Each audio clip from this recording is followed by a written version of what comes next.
So hello students, अब हम discuss करेंगे कोलराश लॉ का ग्राफ और उसकी कुछ थ्योरी। इससे पहले हमने कोलराश लॉ के ग्राफ के बारे में मैंने समझा दिया था और इसके 3 लॉ थे। किसके लिए थे? वीक डाइल्यूशन के लिए थे, क्योंकि हमने स्ट्रॉन्ग वाले में क्या देखा था। मैं एक बार फिर से ग्राफ के बारे में बता देती हूँ। ये रूट सी है, ये है हमारी कंसंट्रेशन।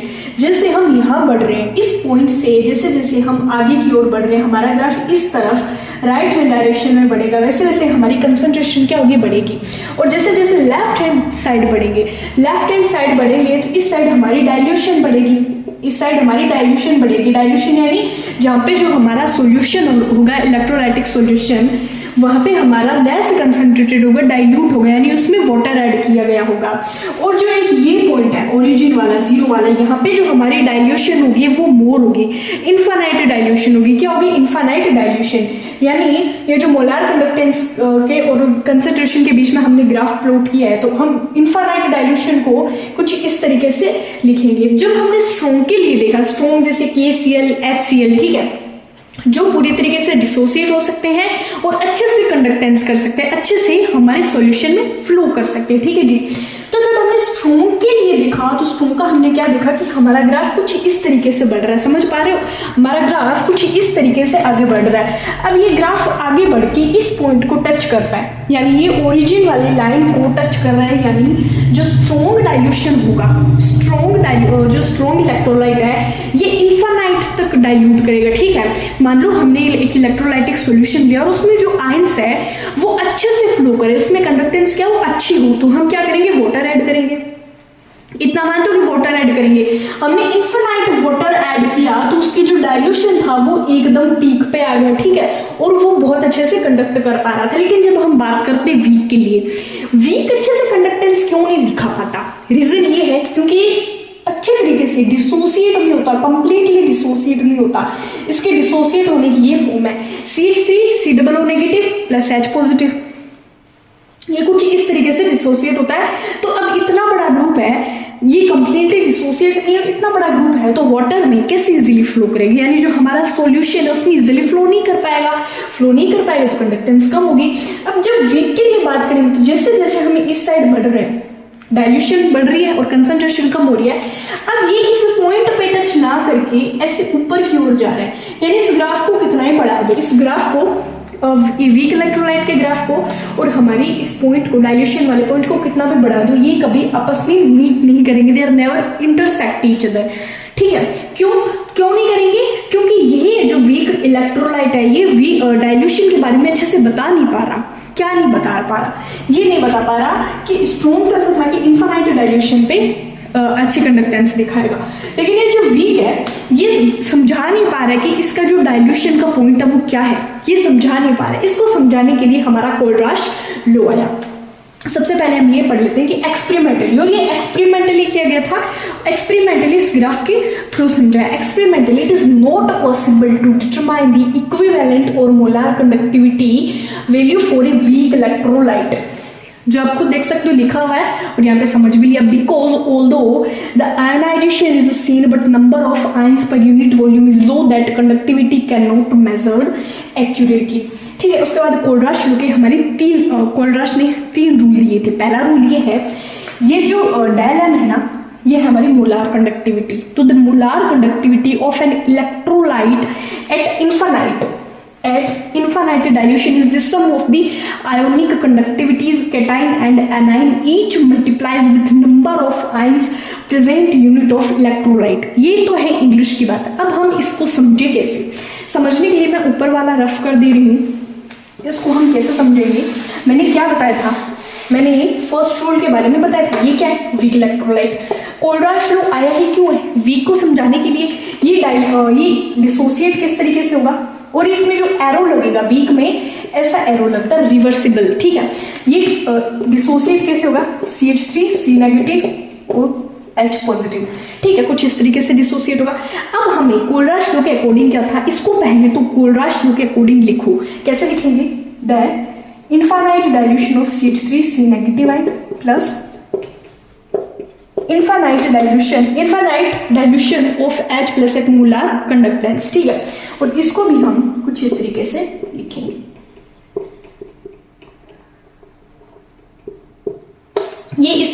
है ना। अब हमें क्या बोला है कि आयोनिक कंडक्टिविटीज, अब ये अलग अलग आयन में इतना मानते हो, ionic conductivities of cation and A9. अब ये जो केटाइन है, केटाइन और एनाइन को क्या करना है, ऐड करना है, और जो ऐड करेंगे जो हमें मिलेगा वही हमारा क्या हो जाएगा, वीक इलेक्ट्रोलाइट का वीक इलेक्ट्रोलाइट हो जाएगा। जब जैसे मान लो कि हमें न्यूमेरिकल किस तरीके से दिए होंगे, वैसे मैं इस पर न्यूमेरिकल करवाऊंगी, बट बता देती हूँ कि हमें इसकी वैल्यू दी हुई है, इसकी वैल्यू दी हुई है, या हमें एक की वैल्यू निकालनी है, इसकी वैल्यू निकालनी, इन दोनों की गिवन है, मैं इन दोनों को ऐड कर दूंगी, जो मेरे पास आएगा वही मेरा एसिटिक एसिड की वीक डाइल्यूशन की मोलार कंडक्टिविटी हो जाएगी। कि जो हमारा एसिटिक एसिड है इसकी वीक डाइल्यूशन पे मोलार कंडक्टिविटी की वैल्यू क्या है, तो हमें कुछ इस तरीके से मिलेगा। अब हमारा सेकंड रूल क्या है कि eight infinite dilution the molar conductivity of ions eight infinite dilution does not depend upon parent electrolytes. ठीक है, तो डेल हमें क्या दिया है, वही एसिटिक एसिड का फॉर्मूला, डेल एम नहीं, मोलार कंडक्टिविटी और infinite dilution CH3 C negative हो प्लस H प्लस। अब इसका मतलब क्या हुआ, इसका मतलब ये हुआ, देखो मैं ये रफ कर दे रही हूँ, ये क्या है AB, ठीक है, कुछ भी हो सकता है, कोई भी फॉर्मूला हो सकता है, molar conductance of AB eight infinite dilution. मैं इसको कैसे आयनाइज फॉर्म में लिखूंगी, देखो molar conductivity of infinite dilution of A positive plus molar conductivity of infinite dilution of B negative. अब मैं इन केटाइन और एनाइन को ऐड करूंगी तो मेरे पास क्या आ जाएगा, वो हमने पढ़ लिया कि हमें इस तरीके से इसकी वीक डाइल्यूशन की वैल्यू मिल जाएगी। ठीक है, अब वही सेम वैल्यू आ जाए BC molar conductivity of B set molar conductance. ठीक है, तो molar conductance of B positive plus molar conductance of C negative. Sorry, यहाँ पे B यहाँ पे नेगेटिव है तो यहाँ पे भी नेगेटिव आएगा और यहाँ पे C पॉजिटिव आएगा। ठीक है, तो molar conductance of B eight infinite dilution, molar conductance of C eight infinite dilution. अब देखो ये यहाँ पे भी यहाँ पे भी, ये दोनों एक दूसरे के पेरेंट आयन है, यही तो हमें थ्योरी में लिखा गया था, ये जो पेरेंट साइन होते हैं ये एक दूसरे पे डिपेंडेंट होते हैं। अब हम तीसरा रूल देखेंगे, तीसरा होगा हमारा इक्विवेलेंट के लिए, और कुछ क्वेश्चंस भी डिस्कस करेंगे। सो अब हमारा थर्ड रूल क्या कहता है कि द इक्विवेलेंट कंडक्टिविटी, पहले हम मोलार कंडक्टिविटी की बात कर रहे थे eight infinite dilution of weak electrolyte. ठीक है, अब हम बात करेंगे the equivalent conductivity. Equivalent conductivity के बारे में हमने पढ़ लिया। इक्विवेलेंट कंडक्टिविटी क्या होती है, जब किसी सॉल्यूशन में हम 1 ग्राम कुछ भी ऐड करते हैं, मोलार में 1 मोल ऐड कर रहे थे, उसके बाद हमें उसकी कंडक्टिविटी बतानी थी। ठीक है, कि अब कितना कंडक्टिविटी, अब कितना कंडक्शन होगा, इसका कंडक्टेंस क्या होगी पर्टिकुलर किसी एरिया के लिए, तभी नाम कंडक्टिविटी है। इक्विवेलेंट में क्या होगा, जब हम 1 ग्राम कुछ ऐड करेंगे। ठीक है, so equivalent conductivity of an electrolyte at infinite dilution is the sum of 2 values, one depending upon the cation and other upon the anion. इसका क्या मतलब हुआ, हाँ इसका मतलब यही है कि जब हम इन दोनों का सम करेंगे केटाइन और एनाइन का, तो उसकी वैल्यू पे डिपेंड करेगा। फॉर एग्जांपल जैसे हम बात करते हैं वही CH3COOH इक्विवेलेंट, ऐसे लिखना है। ठीक है, पहले हम क्या लिख रहे थे, कुछ इस तरीके से लिख रहे थे, मैं यहाँ पे नीचे लिख के बता देती हूँ, ऊपर मिक्स होगा। पहले हम M लिख रहे थे, अब हमें लिखना है equivalent conductivity eight infinite dilution of CH3COOH। क्यों ना मैं इसके लिए बात करूँ, सोडियम एसीटेट आयन के लिए। अब जब हम इसको डिसोसिएट करेंगे तो कैसे डिसोसिएट होगा, CH3COO negative plus Na positive. ठीक है, Na पॉजिटिव, और यहाँ पे क्या आएगा, it infinite dilution of equivalent conductivity, infinite dilution of equivalent conductivity. यही तो मोलार कंडक्टिविटी में था। हाँ जी, मोलार कंडक्टिविटी इक्विवेलेंट कंडक्टिविटी का सेम होगा, बट जो हमारा एनाइन का नंबर होगा वो हमें नहीं लिखना है। एनाइन का नंबर होगा वो नहीं लिखना। इसका क्या मतलब होगा, यानी जो एनाइन का जो इससे पहले नंबर आएगा, एनाइन का जो आयंस कितना होगा, एनाइन को कितने आयंस में डिस्ट्रीब्यूटेड किया है, वो हमें नहीं लिखना होता है यहाँ पे। फॉर एग्जांपल अगर मैं कोई दूसरे एग्जांपल पे डिस्कस करना चाहूँ तो जैसे मान लो कि Al2SO4, तो ना इसका लेंगे इक्विवेलेंट कंडक्टिविटी एक इनफाइनाइट डाइल्यूशन, तो 3Al पॉजिटिव, ठीक है, plus equivalent conductivity of infinite dilution SO4 2 negative, SO4 2 negative SO4 ये जो 2 नेगेटिव यहाँ पे अगर पहले आता, यानी हमें स्टिशियोमेट्रिक, अगर मैं बात करूँ, अगर किसी को आयंस नहीं समझ आता तो स्टिशियोमेट्रिक कोफिशिएंट हमें नहीं लिखना होता, ठीक है। इसकी पावर लगा सकते हैं, लेकिन अगर हमें स्टिशियोमेट्रिक कोफिशिएंट लिखने को बोला है तो वो हम नहीं लिख सकते। सो यही हमारा थर्ड रूल था। अब हम एक क्वेश्चन के बारे में डिस्कस करेंगे ताकि हमें कोलराश लॉ एकदम अच्छे तरीके से समझ आ जाए कि इसके बेसिस पे क्वेश्चन कैसा है। इसके बेसिस पे क्वेश्चन है ना एकदम इजी आता है, जो चुटकियों में आप सोल्व कर सकते हैं, ठीक है। सो हमारा पहला क्वेश्चन क्या है, the molar conductance of NaCl, the molar conductance of NaCl eight infinite dilution. NaCl का क्या है और HCl दिया है हमें, HCl और क्या दिया है, एसिटिक एसिड, एसिटिक सोडियम।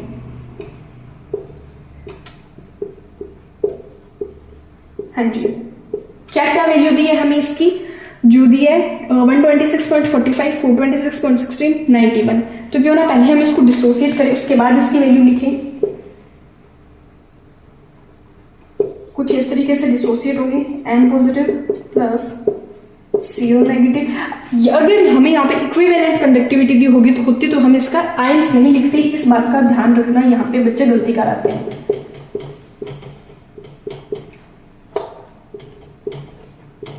कुछ हम इसको इस तरीके से डिसोसिएट करेंगे, ठीक है, इतना मानते हो, यहां तक आया समझ। उसके बाद हमें इसके वैल्यू क्या दे रखी है, रिस्पेक्टिवली इज दिस यहाँ पे 126.45, 426.16 साइमन सेंटीमीटर स्क्वायर मोल यूनिवर्स, इसकी SI यूनिट है मोलार कंडक्टेंस की, और थर्ड वन है 91.0।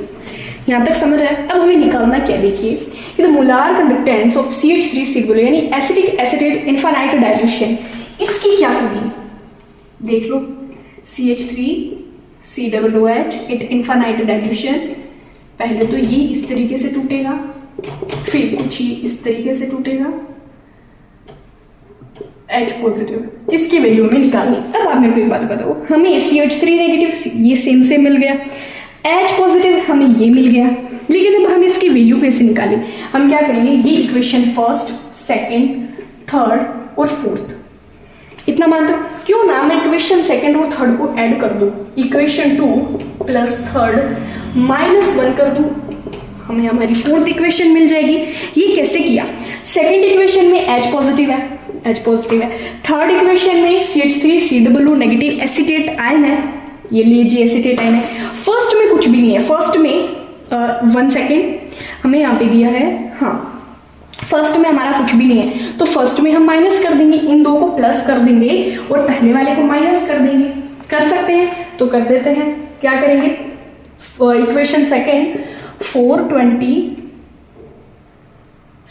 Equation second and equation third मैं ऊपर लिख के बता देती हूँ। ये क्वेश्चन बहुत ज्यादा इजी है। इक्वेशन सेकेंड कौन सी है, equation second H positive plus equation third, anti third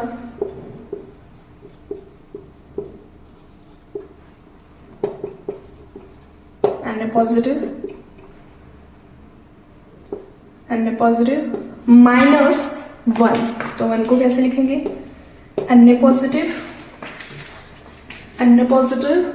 minus Cl negative equal fourth हमारी। तो Na से Na नेगेटिव से ये Na नेगेटिव कैंसिल, ये Cl पॉजिटिव से Cl नेगेटिव, पॉजिटिव से नेगेटिव कैंसिल, बचा क्या, CH3COO negative H plus COO negative.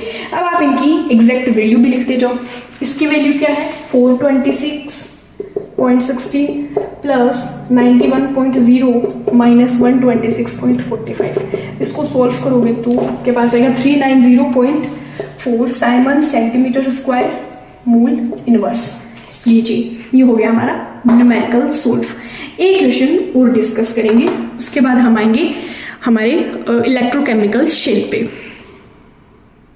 So next numerical की तरफ मूव ऑन करते हैं। Al2SO4 का थ्राइस, पहले इसको एक मोलार कंडक्टिविटी के फॉर्म में लिख लेते हैं। तो कैसे लिखेंगे, 2 Al positive at molar conductance, sorry पहले आयन का लिखते हैं उसके बाद ये लिखेंगे, at molar conductance of Al3 positive. उसके बाद मैंने क्या बोला था, जब हम इक्विवेलेंट कंडक्टिविटी की बात करेंगे तो ये जो आयंस लिखते हैं ना वो नहीं लिखते। फिलहाल हमें बात करनी है मोलार कंडक्टेंस के लिए तो हम लिख सकते हैं, लेकिन इक्विवेलेंट कंडक्टेंस के लिए आयंस नहीं लिखते। जैसे इसका ये आयन है तो हम वो आगे स्टेशियोमेट्रिक कोफिशिएंट नहीं लगा सकते, ठीक है। मैं बात इतनी दिमाग में रखो वरना पूरा क्वेश्चन गलत हो जाएगा, सारी मेहनत खराब हो जाएगी, ठीक है। तो 3 आगे it infinite direction of molar conductance SO4 3 SO4 2 minus, इतना ही आयन इसका चार्ज इतना ही होता है, ठीक है। अब हमें वैल्यू किसकी गिवन है, इसकी हमें वैल्यू गिवन है 858, ठीक है। Al पॉजिटिव की वैल्यू तो हमें गिवन ही नहीं है, तो हम क्या लिखेंगे Al +3 as it is plus 3 SO4 2 की इसकी वैल्यू हमें कितनी गिवन है 160, तो 3 × 160 कितना हो जाएगा 0 480 2 8 मोलार एल्यूमिनियम की मोलार कंडक्टेंस एट इन्फिनिटी वो हमें निकालनी है। अब ये इस साइड आएगा 858 माइनस 480 तो कितना हो जाएगा 8 15 8 7 एंड 478 के आसपास नहीं 378 के आसपास हमारा आंसर आएगा। उसके बाद 2 बेलम Al3 पॉजिटिव, तो ये हमारा आंसर क्या हो गया 372। अभी इधर डिवाइड में आएगा तब हमारी मोलार कंडक्टेंस ऑफ एल्यूमिनियम की वैल्यू आ जाएगी।